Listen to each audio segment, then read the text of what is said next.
Bienvenidos a Sarah Jane, el canal donde analizamos los acontecimientos que están sacudiendo al mundo con contexto, claridad y sin rodeos. Si te interesa entender no solo lo que está pasando, sino por qué está pasando, este es tu lugar. Y hoy tenemos un tema que ya dejó de ser regional. Lo que está ocurriendo alrededor del estrecho de Hormuz está golpeando a toda la economía mundial.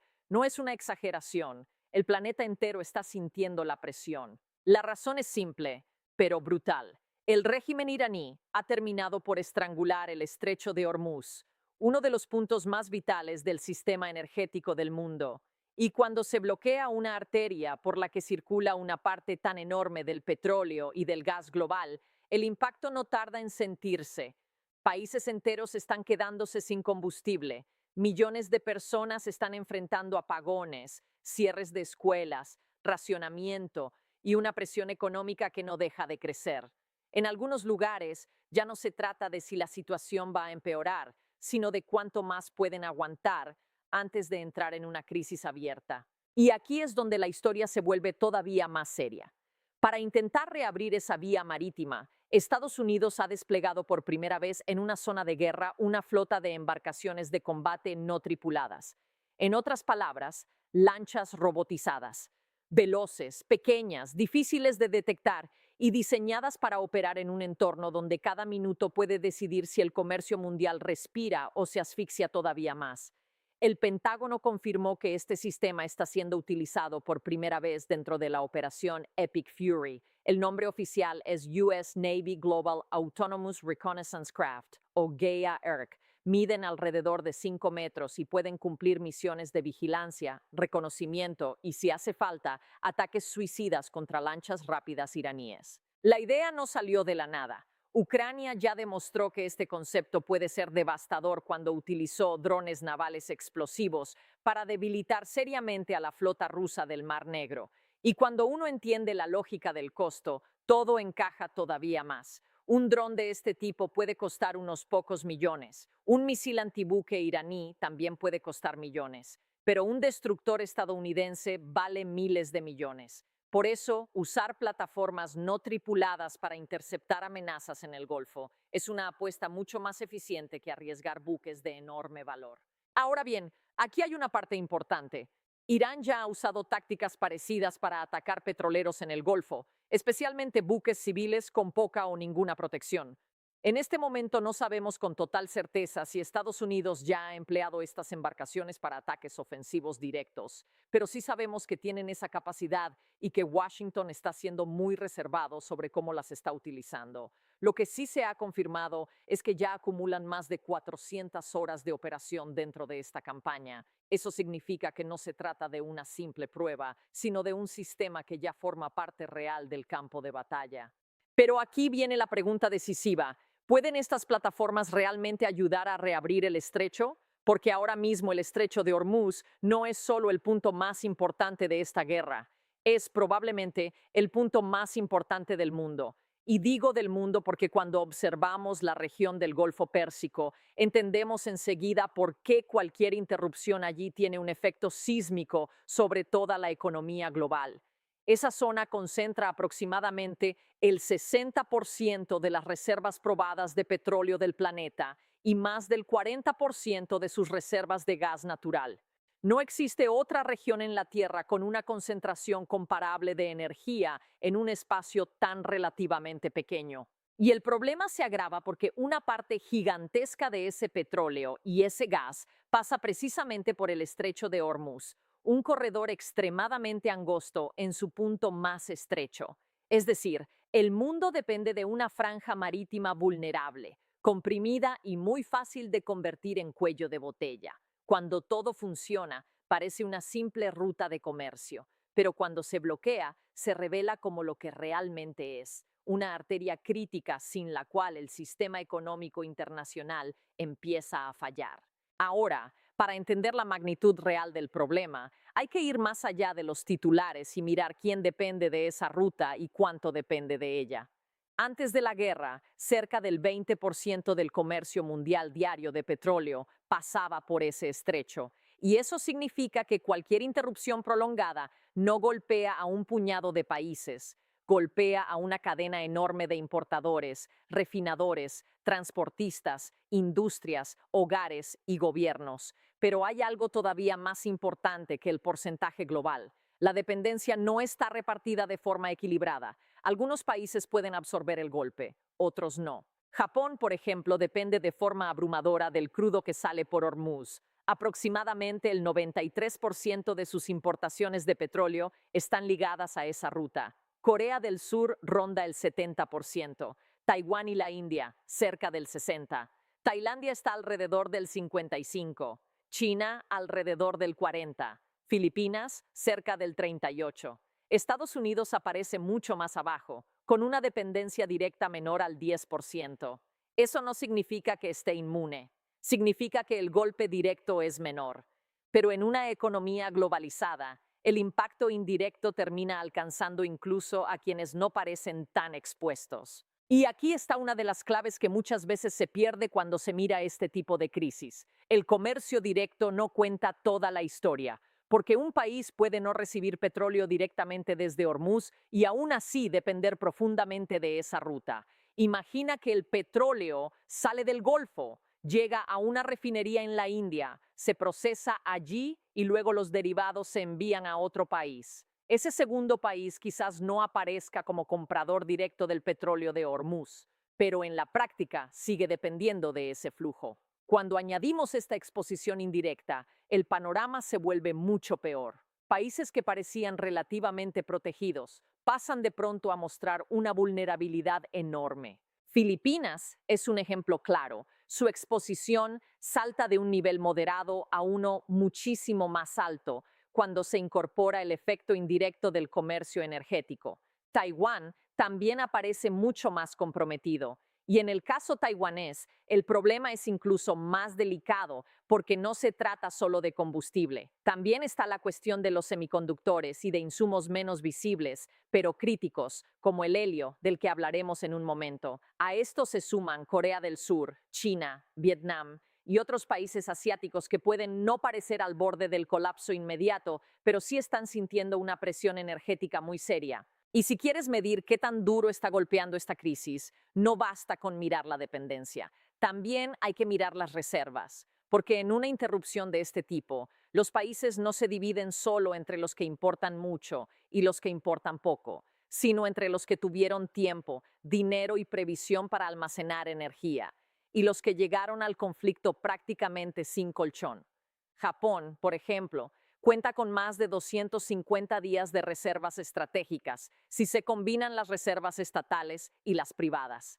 Eso es enorme. Por eso, aunque dependa muchísimo del estrecho, puede amortiguar mejor el golpe.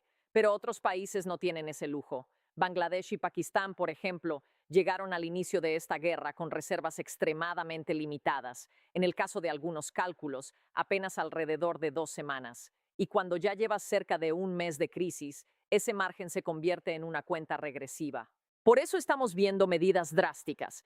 Bangladesh ha impuesto cierres de escuelas y apagones programados a escala nacional.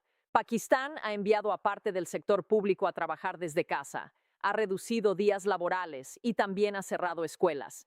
Sri Lanka también está aplicando racionamiento de combustible y restricciones para reducir el consumo. En muchos de estos países, la población empieza a notar que la energía ya no es un tema técnico, sino un problema cotidiano. Ahora bien, algo de oferta está intentando regresar al mercado, pero no a través del estrecho de Hormuz. Algunos países productores están desviando parte de sus exportaciones hacia el Mar Rojo. Arabia Saudita, por ejemplo, dispone de una gran tubería que cruza el país desde el este hasta puertos del oeste. Eso le permite bombear parte del petróleo que normalmente saldría por Hormuz hacia terminales en el Mar Rojo. Y lo interesante es que esta infraestructura no es nueva. Fue construida durante la guerra entre Irán e Irak en los años 80, cuando una crisis similar obligó a pensar rutas alternativas. Pero incluso con ese desvío, la capacidad no alcanza para compensar toda la pérdida. Arabia Saudita puede redirigir una parte importante, sí, pero sigue estando muy por debajo del volumen que movía antes del estallido actual. Emiratos Árabes Unidos también tiene una infraestructura que le permite evitar parcialmente el estrecho, enviando crudo a puertos situados fuera del cuello de botella. Aún así, tampoco logra reemplazar totalmente lo que antes sacaba por Hormuz. Y luego están países como Kuwait, Bahrein y Qatar, que tienen muchas menos opciones para rodear la ruta. Para ellos, una parte central de sus exportaciones queda prácticamente paralizada. Y hasta aquí solo hemos hablado de petróleo. Pero hay otro recurso igual de crítico que atraviesa esa ruta y del que no se habla tanto como debería: el gas natural licuado. Aproximadamente una quinta parte del comercio mundial de gas natural licuado pasa por Hormuz. Es decir, la exposición global es muy parecida a la del petróleo. Y del mismo modo, algunos países dependen de esa ruta de forma brutal. Pakistán recibe casi la totalidad de su suministro de gas natural licuado vinculado a este corredor. Bangladesh también depende de él de forma masiva. India, Taiwán, China y Singapur mantienen una exposición muy elevada. Así que cuando el estrecho se bloquea, no se quedan cortos solo de combustible líquido, sino también de gas para electricidad, industria, calefacción y producción. Y aquí la historia se conecta con Europa, aunque a primera vista parezca menos expuesta. Europa no aparece como gran dependiente directo del gas de Hormuz si se compara con Asia, pero ahí es donde la situación se vuelve más compleja. Europa ya venía arrastrando una vulnerabilidad estructural desde la guerra entre Rusia y Ucrania.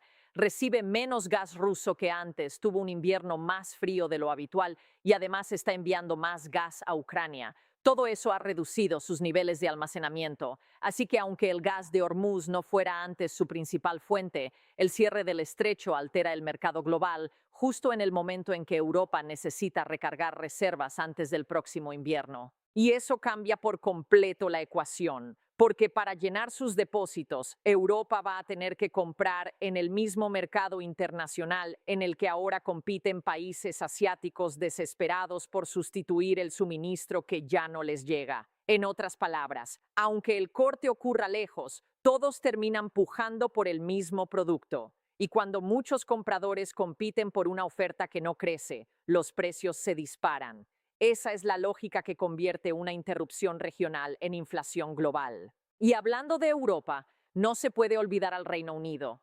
La buena noticia para Londres es que su dependencia directa del gas natural licuado procedente de Hormuz es bastante baja. Pero su problema es otro: el almacenamiento. El Reino Unido tiene una capacidad de reserva muy limitada en comparación con otros países europeos. No está diseñado para acumular enormes cantidades, sino para funcionar con flujos constantes de entrada. Eso lo vuelve particularmente vulnerable en un momento de tensión prolongada. Si un país tiene amplias reservas, puede liberar parte de ellas para suavizar el impacto de los precios. Pero si no tiene ese colchón, debe seguir comprando al precio que marque el mercado. Y si el mercado está bajo presión global, entonces el golpe inflacionario se siente mucho antes. Por eso, incluso con baja dependencia directa del estrecho, el Reino Unido puede sufrir alzas severas de precios simplemente porque el suministro mundial se ha vuelto más tenso, más caro y más competitivo. Hasta este punto podríamos decir que hemos hablado de la sangre energética de la economía moderna: petróleo y gas. Pero hay otra sangre todavía más básica, más inmediata y más humana: los alimentos. Y sí, esta crisis también empieza a golpear la comida. La parte obvia la entiende cualquiera. Si sube el combustible, sube el transporte. Si sube el transporte, sube el costo de procesar, distribuir y vender alimentos. Pero hay un segundo factor del que se habla muchísimo menos y que puede resultar igual de importante: los fertilizantes. Aproximadamente un tercio del comercio mundial de fertilizantes pasa por el estrecho de Hormuz. Y si los barcos que los transportan ya no pueden circular con normalidad, lo que ocurre es exactamente lo que cabría esperar: menos oferta, más presión y precios disparados. Y lo peor es el momento, porque esto sucede justo en una etapa del año en la que muchos agricultores del hemisferio norte necesitan fertilizantes para preparar y sostener la producción. Cuando uno de los insumos más importantes de la agricultura sube de forma brusca, el productor tiene muy poco margen para absorber el golpe. La agricultura no suele ser un negocio con márgenes amplísimos, así que si el costo del fertilizante se dispara, Tarde o temprano, eso termina reflejándose en el precio final de los alimentos. Lo que hoy parece una crisis energética puede convertirse mañana en una crisis alimentaria más visible y más dolorosa para millones de familias. Y todavía hay otro elemento inesperado en esta cadena, el helio. Mucha gente asocia el helio con globos, fiestas y poco más, pero en realidad es un recurso importantísimo para sectores de alta tecnología. Se utiliza en la fabricación de semiconductores y también en equipos médicos como las máquinas de resonancia magnética. Eso significa que no solo estamos hablando de electrónica de consumo, sino también de salud. Hospitales enteros dependen de cadenas de suministro que, directa o indirectamente, pueden verse alteradas por la disrupción en Oriente Medio. Es verdad que Estados Unidos produce parte importante de su propio helio y eso le da cierta ventaja, pero incluso así, cuando la oferta internacional se reduce, los precios globales suben y los países que no cuentan con producción propia quedan mucho más expuestos. Esa es otra de las lecciones de esta crisis. Cuando una ruta estratégica cae, no solo fallan los productos que todo el mundo ve, como el petróleo, también empiezan a tensarse materiales discretos, invisibles para la mayoría, pero esenciales para la tecnología, la medicina y la industria avanzada. Y aquí quiero hacerte la primera pregunta de este análisis, porque de verdad me interesa leerte en los comentarios. Si el estrecho de Hormuz sigue bloqueado durante varias semanas más, ¿qué crees que golpeará primero con más fuerza a la gente común, la gasolina, la electricidad o el precio de los alimentos? Dime cuál de esas tres áreas te parece más peligrosa y por qué. Porque eso es justamente lo que hace que esta historia sea tan importante. No estamos hablando solo de barcos, drones o maniobras militares. Estamos hablando del punto exacto donde la geopolítica deja de ser un tema lejano y entra de lleno en la vida diaria. Cuando un estrecho se cierra, no solo cambian los mapas estratégicos, cambian las facturas, las cadenas logísticas, el costo de vivir, la estabilidad política y hasta la paciencia social de millones de personas. Ahora volvamos al aspecto militar, porque no es casualidad que Estados Unidos haya decidido introducir estas embarcaciones autónomas en este escenario precisamente ahora. El Golfo es un entorno ideal para la guerra asimétrica. Espacio estrecho, tráfico intenso, múltiples amenazas y una gran dificultad para distinguir entre objetivos reales y maniobras de distracción. En un ambiente así, una plataforma pequeña, rápida, no tripulada y relativamente barata ofrece ventajas enormes. Puede vigilar, acosar y obligar al enemigo a gastar misiles caros en blancos, mucho más baratos. Ese punto es clave, porque en guerras como esta no siempre gana quien tiene la herramienta más poderosa, sino quien obliga al rival a gastar más de lo que puede permitirse. Si Irán lanza misiles caros contra plataformas no tripuladas más baratas, ya está entrando en un intercambio desfavorable. Y si Estados Unidos logra mantener vigilancia constante y presión operativa sin arriesgar tripulaciones humanas en cada movimiento, entonces también está modificando la ecuación política del conflicto. Pero no nos engañemos, nada de esto garantiza una solución rápida. Reabrir una ruta como Hormuz en medio de una confrontación activa no es tan simple como escoltar unos cuantos buques. Significa neutralizar amenazas costeras, proteger convoyes, anticipar ataques, asegurar corredores y sostener una presencia que no puede fallar. Basta con un puñado de incidentes graves para disparar los seguros marítimos y empeorar todavía más el tráfico comercial. Por eso la verdadera batalla no es solo naval, es económica, psicológica y estratégica. Cada día que el estrecho sigue bajo presión, el mensaje que recibe el mundo es el mismo. La energía global sigue siendo vulnerable y el precio de esa vulnerabilidad lo pagan sobre todo los países con menos margen, menos reservas y menos capacidad para comprar tiempo. Y aquí va la segunda pregunta, porque esta también puede abrir un debate muy interesante. Si Estados Unidos logra estabilizar parcialmente la ruta con drones navales y presencia militar, ¿crees que eso bastará para calmar los mercados o el daño ya está hecho y el miedo seguirá empujando los precios hacia arriba? Te leo en los comentarios, porque esta clase de crisis no se define solo por lo que ocurre en el mar, sino también por lo que creen los mercados, los gobiernos y las poblaciones. En el fondo, esa es la verdadera dimensión de lo que estamos viendo. El cierre del estrecho de Hormuz no es solo una maniobra de presión regional, es una demostración de hasta qué punto el mundo moderno sigue dependiendo de unos pocos puntos de paso para mantener viva su economía. Si uno de esos puntos se estrangula, el impacto se extiende desde las grandes potencias hasta los consumidores más vulnerables, desde los precios de la energía hasta la producción agrícola, desde las reservas estratégicas hasta el costo de una resonancia magnética. Y mientras tanto, Estados Unidos está probando una respuesta nueva, pequeñas embarcaciones autónomas en un escenario donde cada minuto cuenta. Tal vez estemos viendo el inicio de una nueva etapa en la guerra naval. Tal vez estemos viendo apenas una solución parcial a una crisis mucho más profunda. Pero una cosa ya está clara. El mundo no puede mirar hacia otro lado cuando Hormuz se cierra, porque lo que se bloquea allí no es solo una ruta marítima, es el flujo de confianza, energía y estabilidad sobre el que se sostiene buena parte del planeta. Si te gustan este tipo de análisis en profundidad, suscríbete a Sarah Jane y acompáñame en los próximos videos, porque lo que está ocurriendo en esta crisis todavía puede cambiar mucho más de lo que imaginamos. Y antes de irte, déjame tu comentario. Quiero saber cómo ves este escenario y qué país crees que está peor posicionado si la presión sobre Hormuz continúa. Gracias por estar aquí y nos vemos en el próximo video.